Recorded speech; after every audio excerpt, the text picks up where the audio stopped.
My name is Dan Zielinski. I'm a postdoc here at the Invasive Species Research Center, and I come from Baldwin, Wisconsin, so not too far away. I think the center is a great approach to tackling such a difficult problem that's facing the state. Mainly the thing that I think is the most impressive is that it's taking a broad range of expertise and people from across that range, because myself, I'm a civil engineer working with mainly a fisheries problem, but it's certainly an issue that everybody needs to be concerned about, and I think this is a great approach. My current project is actually looking at finding a kind of cost-effective and cheap way to deter Asian carp from accessing waters that we don't want them in. So mainly acoustic deterrents are what I've been focusing on.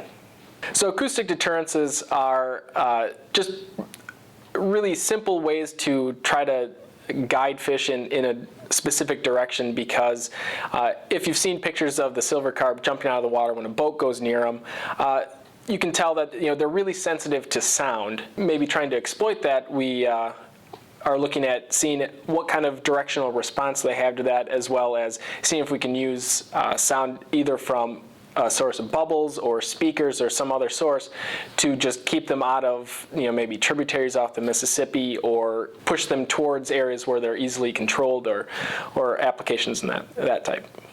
I think this research kind of fits in with the goal of the center, because it's kind of addressing a major concern with invasive species is trying to control their movement, or at least their access to certain locations.